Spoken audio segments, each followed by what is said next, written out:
ఓం శుక్లాంబరధరం విష్ణుం శశివర్ణం చతుర్భుజం ప్రసన్నవదనం ధ్యాయేత్ సర్వవిఘ్నోపశాంతయే.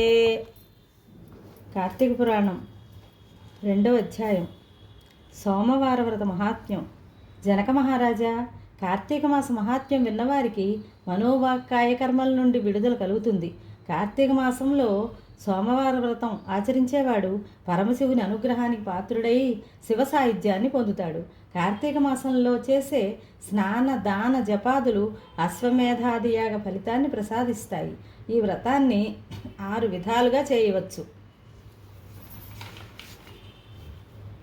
1. ఉపవాసం. 2. ఏకభుక్తం అంటే ఒంటిపూట భోజనం చేయడం. 3. నక్తం రాత్రి మాత్రమే భోజనం చేయడం. 4. తాను తినకుండా ఉంటూ ఇతరులు పెట్టింది తినటం. తాను అడగకుండా ఉంటూ ఇతరులు పెట్టింది తినటం. స్నానం. 5. 6. తిలాసందానం నువ్వులు దానం చేయడం. శక్తి ఉన్నవాళ్ళు పూర్తి ఉపవాసం చేసి శివునికి అభిషేకం గావించి తులసి తీర్థం మాత్రమే తీసుకొని మర్నాడు అన్నదానం చేసిన తర్వాత భోజనం చేయవచ్చును.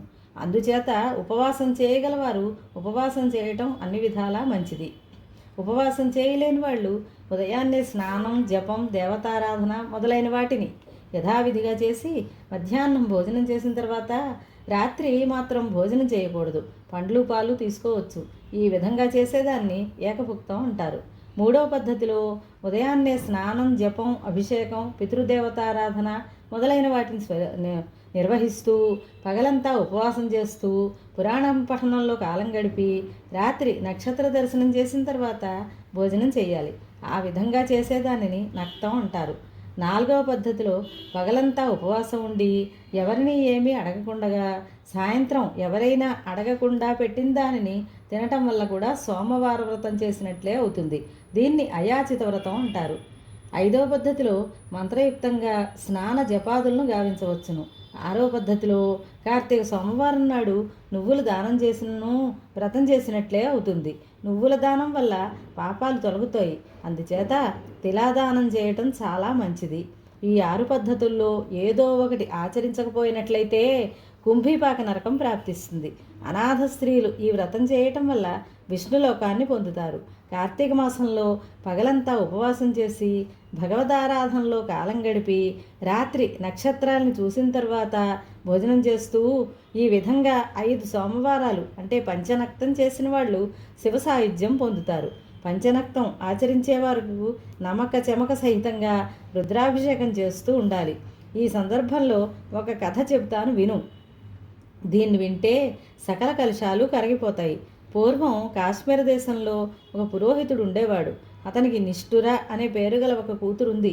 ఆమె మంచి సౌందర్యవంతురాలు. సౌందర్యానికి తగినట్లుగా సద్గుణాలైతే లేవు. సిగ్గు భయం విడిచిపెట్టింది. కులధర్మాల్ని ఖాతరు చేయలేదు. కయ్యాళిగా తయారైంది. ఇంద్రియాల్ని అదుపులో పెట్టుకోలేక వ్యభిచారిణిగా తయారైంది. తల్లిదండ్రులకు తలవంపులు తెచ్చిపెట్టింది. ఆమె తల్లిదండ్రులు నయాన భయాన మంచి మార్గంలోకి తీసుకురావాలని ఎంతో ప్రయత్నం చేసేవారు. తుదకు సహించలేక ఇంటి నుండి వెళ్ళగొట్టారు. యవ్వన మదంతో కన్ను మిన్ను కానకుండా సంచరిస్తూ ఉన్న చివరకు సౌరాష్ట్ర దేశం చేరుకుంది. సౌరాష్ట్ర దేశంలో వేదాలు వేదాంగాలు చదువుకొని నియమనిష్టలతోనూ మంచి సద్గుణాలతోనూ విరాజిల్లుతూ మిత్రశర్మ అనే పండితుడున్నాడు. అతని మనస్సు వెన్నవంటిది. దురదృష్టవశాత్తు అతనికి నిష్ఠురం చూడటం తటస్థపడింది. ఆమె అందచందాలకు హొయలకు ఆశ్చర్యపోయాడు. ఆమె గుణగణాలు గమనించకుండగా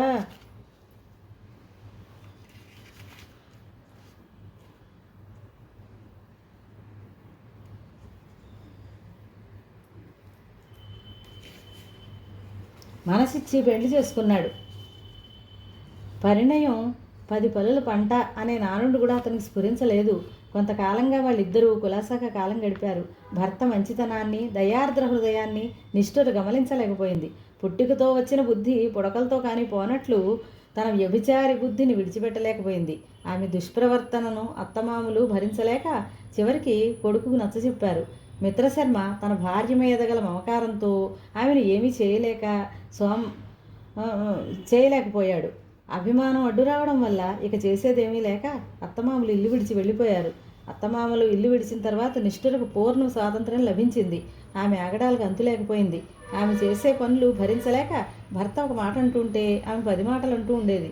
అంటుండమే కాకుండా దండించేది. తన్ను ఎంతో ప్రేమగా చూసుకుంటున్నాడనే ఇంగితం కూడా లేకపోవడం వల్ల, దయ అనేది లేకపోవడం వల్ల భర్తను నానా హింసలు పెడుతూ ఉండేది. ఆ బ్రాహ్మణుడు పడరాని పాటలు పడుతూ గృహస్థ ధర్మానికి ఎక్కడ లోపం వస్తుందోననే భయం వల్ల ఆమెను విడిచిపెట్టలేకపోయాడు. అతడెంత నిర్లిప్తంగా ఉన్నప్పటికీ తన స్వేచ్ఛా విహారానికి నిష్ఠురకు అడ్డుగా కనిపించాడు. భర్తను తన మార్గానికి అడ్డు తొలగించుకోవాలనే నిర్ణయానికి వచ్చింది. ఒకనాడు మిత్రశర్మ నిద్రపోతూ ఉండగా ఒక పెద్ద బండ తెచ్చి వాని తల పగలగొట్టి శవాన్ని నూతిలోకి పారవేసి ఏమీ జరగనట్లు నిశ్చింతగా విటులతో ఆటపాటలతో కాలం గడుపుతోంది. వ్యభిచారాన్ని వృత్తిగా పెట్టుకున్న నిష్ఠుర తన అండదండల కోసం కొంతమంది కులస్త్రీల మనస్సులు కూడా మలినం చేసి తన మార్గానికి తెచ్చుకుంది. ఆమెలో సదాచారం ఎంత వెతికినా కనిపించదు. ఇతరులను నిందించటం ఉగ్గుపాలతో వచ్చిన విద్య అయింది. కలలో కూడా భగవంతుడిని తలచడం కానీ గుడికి పోయి రావటం కానీ చేయలేదు. భూతదయ పశ్చాత్తాపం ఆమెలో కనిపించవు. పండితుల్ని విద్యావేత్తల్ని వెక్కిరిస్తూ ఉండేది, పరిహసిస్తుంది. కొంతకాలానికి ఆమె యవ్వనం పోయి ముసలితనం ప్రవేశించింది. అనారోగ్యానికి గురయింది. విటులు రాకపోకలు తరిగిపోవటం వల్ల సంపాదన కూడా తరిగిపోయింది. అందం అడుగంటిపోయింది. ఆర్థిక సమస్యలు అందలం ఎక్కాయి. కష్టాలనే కారడవిలో కాలు పెట్టింది. ఆమెను చూచి చేదరించుకునే వాళ్లే కానీ జాలిపడేవాళ్ళు ఎవరూ లేకపోయారు. తినటానికి తిండి లేక, ఉండటానికి ఇల్లు లేక, తిరిగే శక్తి లేక, చేసిన పాపాల ఫలితాన్ని అనుభవిస్తూ దిక్కులేని చావుకు గురైంది. ఆమె శవానికి అంత్యక్రియలు చేసేవారు కూడా కనిపించలేదు. యమదూతలు ఆమెను తీసుకుని పోయి యమధర్మరాజు ముందు విచారణ నిమిత్తం హాజరుపరిచారు. చిత్రగుప్తుల వారు ఆమె చరిత్రంతా విన్నవించారు. ఆమె జీవితంలో ఒక్క మంచి పని కూడా చేసి ఎరగదు. యమధర్మరాజు ఆమె పాపకర్మలకు తగిన విధంగా దండన విధించాడు.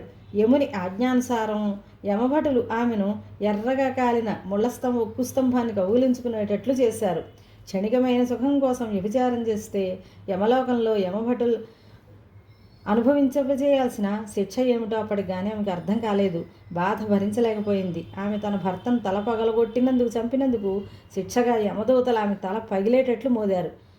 సలసలా కాచిన రక్తాన్ని దాని నోట పోసి త్రాగించారు. కళకళా కాగిన సీసాన్ని దాని చెవులలో పోశారు. పరనింద చేయటం వల్ల 4 ముక్కలు చేశారు. ఈ విధంగా అనేక బాధలు అనుభవించిన తర్వాత కుంభీపాకం అనే నరకంలో తలక్రిందులుగా పడవేశారు. ఆ నరకాన్ని అనుభవించిన తర్వాత భూమి మీద 15 మార్లు కుక్కగా జన్మించింది. 17వ జన్మలో ఒక కార్తీక సోమవారం నాటి రోజున దానికి ఎంత తిరిగినా ఆహారం దొరకలేదు. ఆ దినం కార్తీక సోమవారం అయి ఉండటం వల్ల ఒక బ్రాహ్మణుడు పగలంతా ఉపవసించి రుద్రాభిషేకం గావించి పురాణ పఠనంతో ప్రొద్దు గడిపి నక్షత్ర దర్శనం చేసుకున్న తర్వాత బల్యన్నం పడవేయటానికి కాలు కడుక్కోవడానికి లోపలికి వెళ్ళాడు.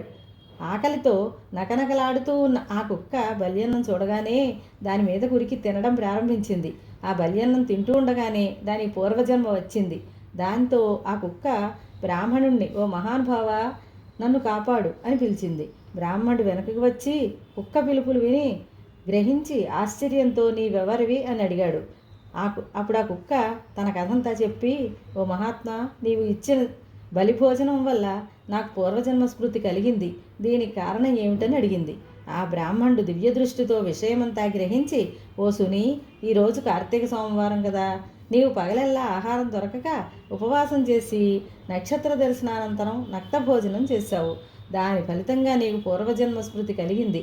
నిప్పు తెలిసి ముట్టినా తెలియక పుట్టినా కాలే విధంగానే నీవు నక్తభోజన మహిమ తెలియకపోయినప్పటికీ దాన్ని ఆచరించిన ఫలితం దక్కింది అన్నాడు. అది విన్న కుక్క దీనత్వంతో నన్ను కాపాడమని మొరపెట్టుకుంది. దయార్ద్ర హృదయుడైన విప్రుడు తాను సంపాదించుకున్న ఒక కార్తీక సోమవారం నాటి ఫలితాన్ని ఆ కుక్కకు ధారపోశాడు. దానితో ఆమె ఆ పాపాలు పటాపంచలు అయినట్లు అవటం వల్ల కుక్క రూపం వదిలిపెట్టి దేదీప్యమాన శరీరాన్ని పొంది దివ్య వస్త్రాభరణాలతో కూడి స్త్రీ రూపం పొంది తన పితరులతో కూడి కైలాసానికి చేరుకుంది. అందువల్ల కార్తీక సోమవారం నాడు ఉపవాసం చేసి నక్తాది వ్రతాలు చేసిన వారు అన్ని పాపాల నుండి విముక్తి పొంది శివ సాయుధ్యం పొందుతారు. కాబట్టి నీవును కార్తీక సోమవారం వ్రతం చేసి మేలును పొందుమని వశిష్ఠుల వారు జనక మహారాజునకు చెప్పారు. ఇది శ్రీ స్కాంద పురాణాంతర్గత కార్తీక మహాత్మ్యమందలి ద్వితీయాధ్యాయం సంపూర్ణం. స్వస్తి.